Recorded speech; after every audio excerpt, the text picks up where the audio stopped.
Verseau, voici une lecture générale pour les personnes nées sous le signe du Verseau, Soleil, Lune, Ascendant et Vénus. Très bien, Verseau, commençons. Vous avez ressenti un apaisement intérieur, n'est-ce pas? Avant même d'avoir pleinement assimilé le titre de ce message, avant que votre esprit ne puisse analyser, se défendre ou se préparer comme à son habitude, quelque chose s'est relâché en vous. Votre respiration s'est faite un peu plus profonde. Cet apaisement, cette ouverture subtile et presque inconsciente, est la façon dont votre esprit vous fait savoir que ce message vous est destiné spécialement. Non pas à la version de vous-même qui affiche constamment sa force en public. Non pas à celle qui a appris à modérer ses attentes pour atténuer la déception. Ce message est pour votre véritable nature, celle qui a encore le courage de désirer des choses si belles quand les exprimer à voix haute peut presque faire peur.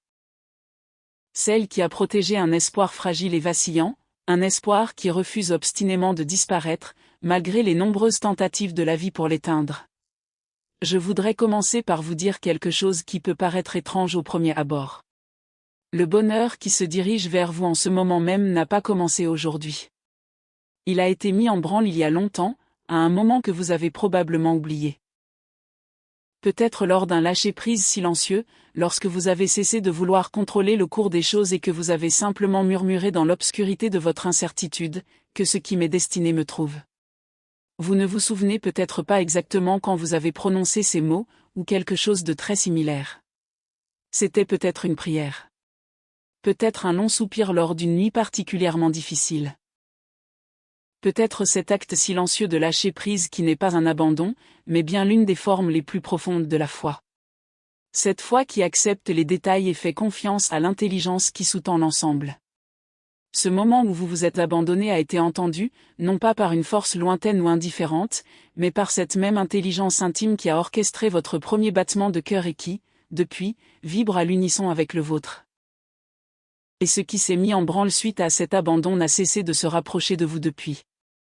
Cela a pris de l'ampleur, s'est enrichi de détails, est devenu de plus en plus précis et personnel à chaque pas. C'est tout près maintenant. Si près que même l'atmosphère autour de vous commence à changer, comme si la température de l'air elle-même se modifiait. Avant de poursuivre, je tiens à souligner quelque chose en vous qui, je crois, passe souvent inaperçu, même auprès de ceux qui vous sont le plus chers. Vous possédez une capacité extraordinaire à porter la douleur avec grâce. Vous êtes devenu si doué pour rendre la souffrance presque invisible. Vous avez appris à la gérer en secret, à huis clos, sous un calme imperturbable, au sein d'un corps habitué à encaisser les chocs sans laisser paraître la moindre imperfection. Et bien que cette grâce vous ait aidé, bien qu'elle vous ait permis de continuer à fonctionner, à être présente, à maintenir votre monde à flot durant des périodes qui auraient facilement pu vous anéantir, elle a aussi créé une dangereuse illusion. L'illusion que tout va bien. L'illusion de n'avoir besoin de rien. L'illusion que votre cœur a moins faim que celui des autres. Que votre esprit a moins besoin d'être nourri. Que vous pouvez avancer indéfiniment grâce à votre seule force intérieure.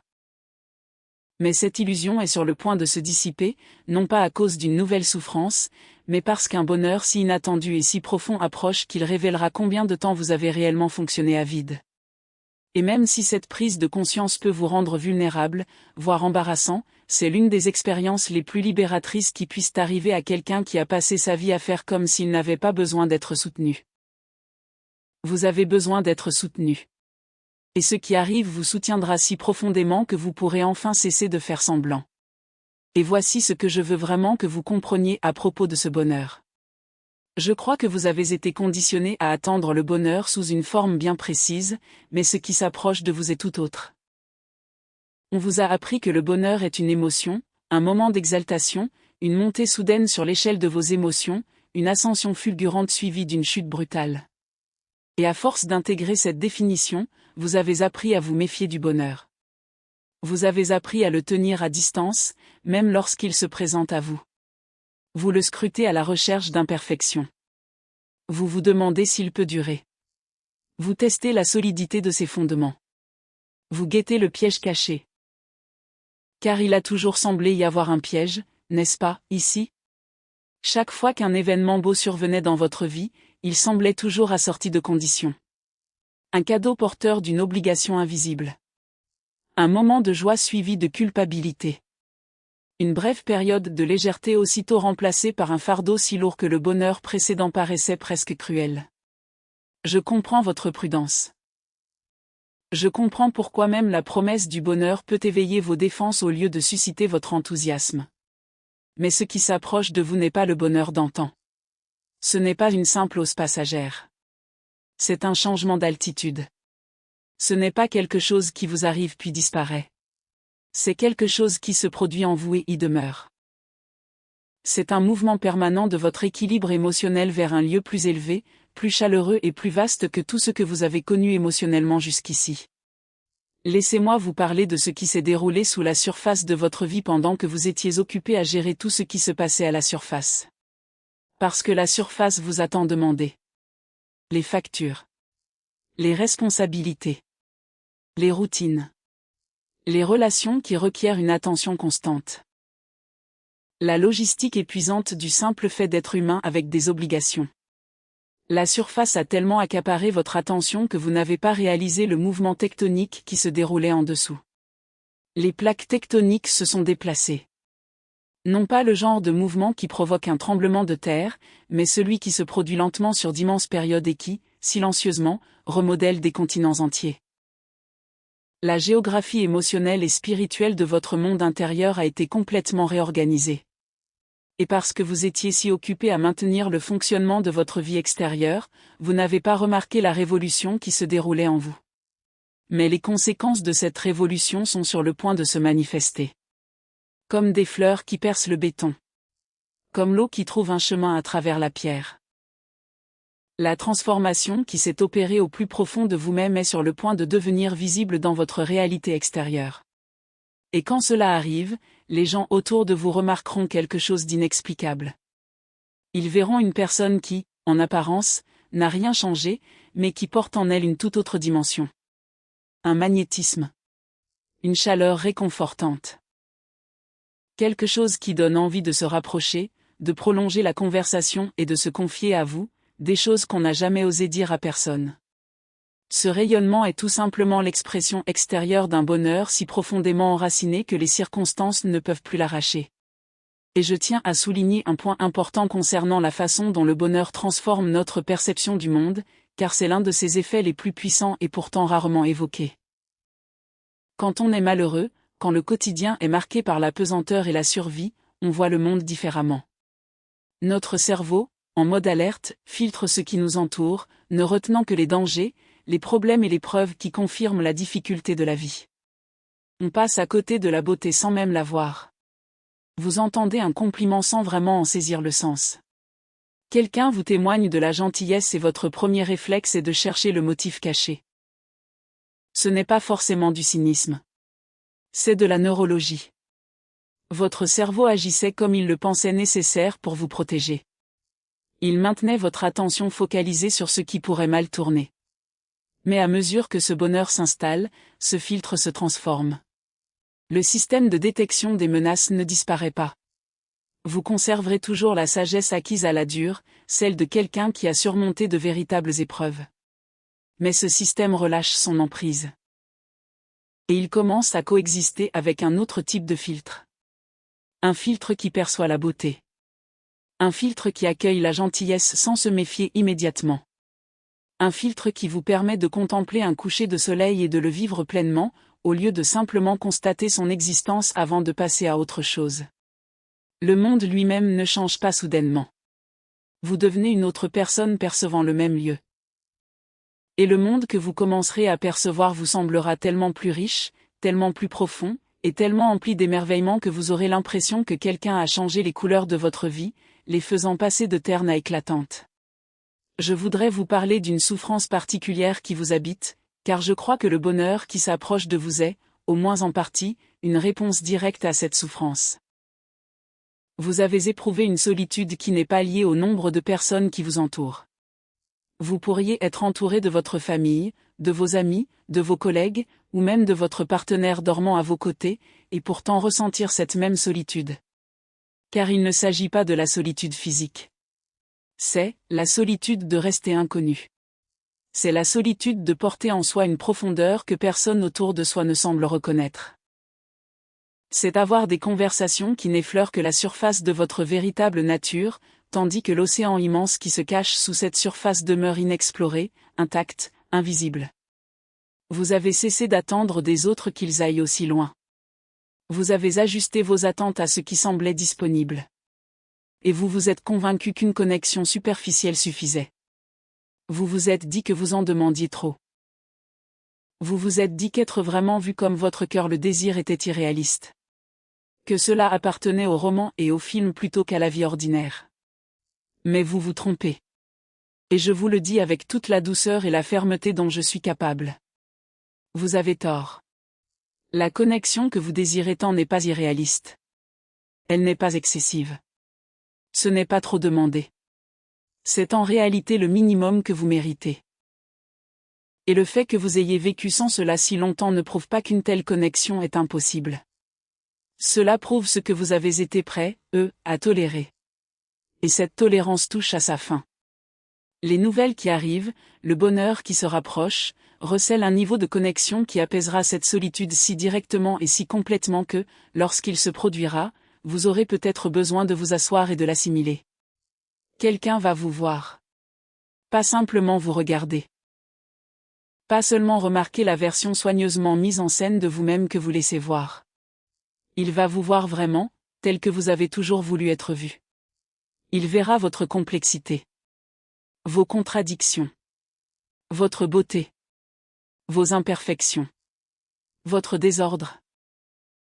Après avoir passé tant de temps à vivre dans l'ombre d'une compréhension partielle, l'expérience d'être enfin perçu dans son intégralité va créer un bonheur si puissant qu'il semblera, au début, presque impossible à dissocier du chagrin.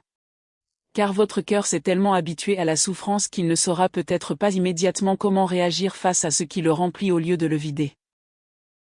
Je voudrais m'attarder un instant sur cette idée d'être vu, car il y a quelque chose de plus profond que je crois que vous avez besoin d'entendre. Si vous vous êtes senti le seul de cette manière particulière, cette solitude où vous restez inconnu même de ceux qui, en théorie, vous connaissent, ce n'est pas simplement parce que les bonnes personnes ne vous ont pas encore découvert même si cela peut certainement faire partie de l'explication.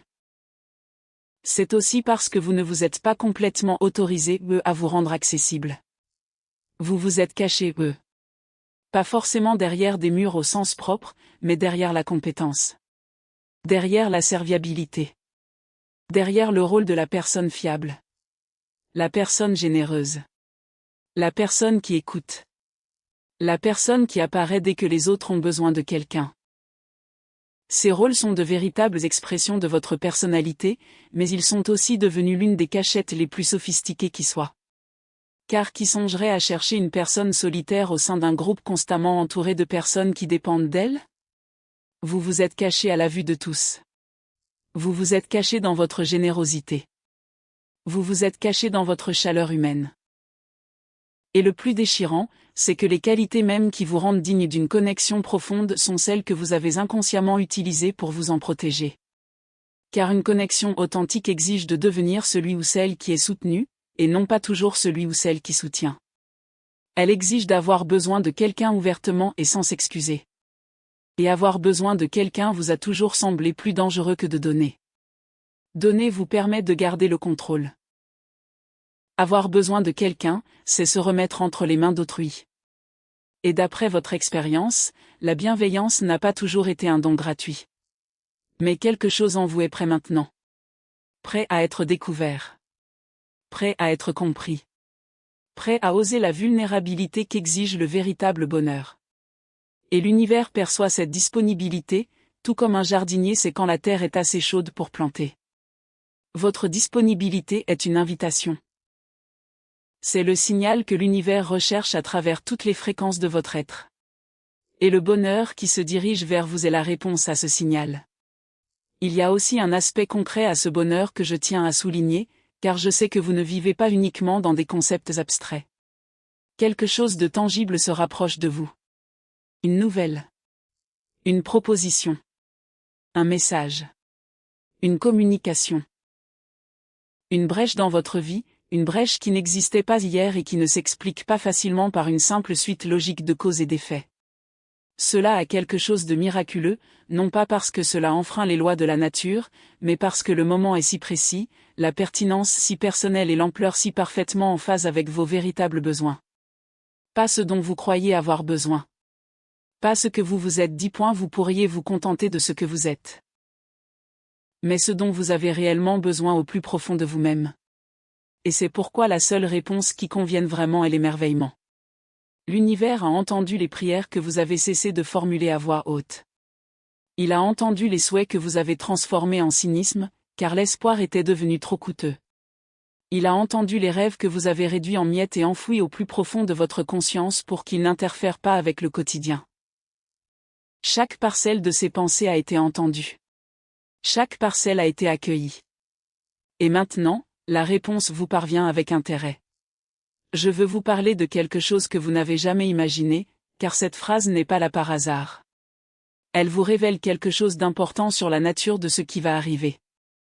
Vous n'avez jamais imaginé ressentir un tel bonheur, car votre imagination était limitée par les frontières du possible que vos expériences passées vous avaient apprises. Vos expériences passées, aussi riches, complexes et profondément instructives soient-elles, étaient également limitées par des schémas qui n'ont jamais fait partie intégrante de votre être profond. Ces schémas vous ont été inculqués par la famille, par la culture, par la succession d'expériences qui ont façonné votre première compréhension de ce que la vie pouvait vous offrir. Ces schémas internes ont créé ce que l'on pourrait appeler un plafond de votre imagination. Une limite maximale de bonheur que vous pouviez concevoir avant que votre système d'alarme intérieur ne se déclenche. Avant que cette voix intérieure ne vous dise « Ne sois pas ridicule. Pour qui te prends-tu » et avant qu'elle ne ramène vos attentes à un niveau qu'elle jugeait plus sûr. Sursignifier bas. Sursignifier contrôlable. Sursignifier accepter un bonheur qui, s'il venait à disparaître, ne laisserait pas un vide assez profond pour vous anéantir. Mais le bonheur qui s'offre à vous maintenant n'est pas lié à ce plafond. Il n'est pas le fruit de votre passé. Ce n'est pas votre vie qui a été conçue en fonction de vos limites. Elle a été façonnée par la part de l'univers qui sait qui vous êtes au-delà de tous ces schémas ancrés, au-delà des restrictions protectrices, au-delà de la modestie soigneusement cultivée de vos attentes. Et cette part de l'univers ne cherche pas simplement à vous protéger. Elle cherche à vous libérer. Et la véritable liberté n'est pas l'absence totale de difficultés. Je tiens à le préciser car il est important que vous abordiez ce bonheur à venir avec des attentes réalistes plutôt qu'exagérées. Le bonheur dont je parle ne signifie pas que votre vie sera soudainement exempte de tout défi. Vous rencontrerez toujours des problèmes. Vous aurez toujours des journées frustrantes. Vous vivrez toujours des moments où le poids de l'humanité vous semblera lourd. La différence, c'est que vous affronterez ces expériences avec un fondement totalement différent. Vous les aborderez avec une plénitude intérieure plutôt qu'avec un vide intérieur. Et lorsque vous rencontrez la difficulté avec plénitude, elle ne vous détruit pas. Cela ne vous épuise même plus comme avant. Cela devient une étape que vous traversez plutôt qu'une épreuve qui vous traverse. Voilà le changement. Voilà le changement d'altitude. Et ce n'est pas purement théorique. Il s'agit d'une évolution vers votre réalité vécue, une réalité que vous pourrez ressentir, toucher, goûter, percevoir à travers la température de votre propre peau. Je souhaite également aborder une peur que je perçois en ce moment même, à la limite de votre conscience. Elle est presque imperceptible, mais suffisamment présente pour influencer votre perception de ce que je vous dis. Vous craignez qu'accepter ce bonheur signifie perdre autre chose. Vous craignez que l'univers fonctionne selon une sorte de registre. La joie inscrite dans une colonne. La perte inscrite dans une autre. Et chaque entrée positive doit être compensée par une entrée négative équivalente. Cette peur n'est pas apparue par magie. L'expérience vous l'a appris. À maintes reprises, un événement heureux s'est produit, suivi de près par une épreuve douloureuse, si bien que votre système nerveux a appris à associer le bonheur à un désastre imminent. Votre corps a créé un modèle prédictif.